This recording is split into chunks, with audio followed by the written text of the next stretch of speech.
Alors, comment j'ai fait pour perdre près de 30 kilos sur la dernière année? En réalité, je les ai perdus plus en 6 mois, mais l'idée, c'est que je voulais vraiment m'assurer comme quoi je me stabilisais au niveau du poids. J'ai reçu plus de 150 messages privés pour savoir comment j'avais fait. En plus, la grande majorité était en anglais et bah, ça se comprend parce que quand on regarde les statistiques, il y a donc une étude qui avait été faite par la Ohio State University qui montrait que 95 95 des régimes ne marchent pas. C'est-à-dire qu'en gros, la personne à la fin reprend du poids, voire même reprend plus que ce qu'elle avait perdu. Et bah, ça, c'est l'histoire de ma vie. C'était 30 ans de tentatives, 30 ans où j'ai essayé à peu près tout ce qui existait sous le soleil, où à chaque fois on me promettait des pertes de poids, des stabilisations, des ci, des ça, et à chaque fois, en fait, ça plantait, ça buggait, et pourtant, tous ces régimes que j'avais suivis avaient été créés par des professionnels. Des médecins, des diététiciens, des nutritionnistes, et je me suis dit: «C'est quand même pas possible. Soit vraiment je suis, complètement différent de tout le monde, soit il y a un problème fondamental». Et aujourd'hui, effectivement, je pense que c'est un mélange de tout ça qui a fait que ça n'a pas marché pendant 30 ans. Comme j'avais expliqué dans la vidéo justement qui avait déclenché toutes ces réactions, hem, moi ça avait commencé par une grosse prise de conscience et par le fait maintenant d'appliquer ce qu'on appelle des stratégies vraiment de leadership, d'alignement personnel sur moi. D'accord? Pas seulement de les transmettre, mais vraiment de les appliquer sur moi.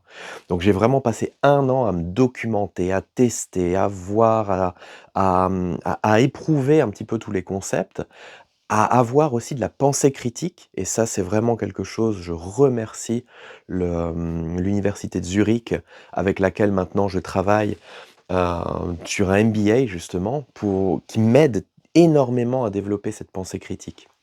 Alors, ce que j'ai fait concrètement, c'est que j'ai monté un atelier en ligne de 5h30. Donc 5h30 où vraiment j'explique tout ce que j'ai fait pour en arriver là. Tout ce que j'ai fait pour perdre du poids, tout ce que j'ai fait pour stabiliser mon poids, tout ce que j'ai fait pour ne pas qu'il y ait de frustration. Parce que vraiment, je peux le dire, je n'ai pas vécu de frustration pendant cette année. Ça a été du plaisir en fait depuis le début, mais pourquoi? Parce que je l'ai fait intelligemment. Je vous présente aussi dedans les techniques, je vous explique comment elles fonctionnent, je vous apprends comment les utiliser sur vous-même. L'idée, c'est de vous rendre autonome, et ça, c'est un des gros trucs que j'ai particulièrement détesté dans toutes ces approches de régime, c'est cet aspect de dépendance, où je me rends dépendant d'une tierce personne qui gère mon alimentation, qui gère comment je dois fonctionner, qui me dit concrètement qu'est-ce que je dois faire, qu'est-ce que je dois pas faire, et ça m'a gavé, mais alors au plus haut point, dans tous les sens du terme. C'est quoi la promesse de cet atelier? Alors c'est clairement pas de je veux pas vous dire: «Vous allez perdre tant et tant de kilos, vous allez» non, ça serait totalement hypocrite. Au vu des statistiques, au vu de 95 d'échecs au niveau de toutes les approches standards, ça serait vraiment hypocrite de ma part. Par contre, ce à quoi je m'engage, c'est que dans ces 5h30, je vous présente vraiment tout ce que j'ai de meilleur, tout ce qui m'a permis d'arriver à du résultat, tout le raisonnement qu'il y a eu, toute la logique qu'il y a derrière, tout le bon sens qu'il y a derrière. Et très honnêtement, je ne vois pas comment ça pourrait ne pas marcher. Après, comme dit, je ne peux pas m'y engager et je ne m'y engagerai pas. Parce que j'ai pas envie de me rendre aussi hypocrite que tous ceux qui font ces fausses promesses, ça serait complètement ridicule. Donc,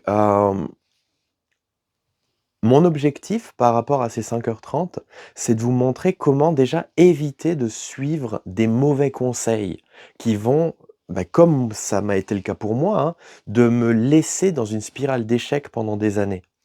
Pour moi, en fait, ça a été une grosse prise de conscience parce que je me rends compte que les années passent. Je me rends compte que la santé, ça vaut de l'or.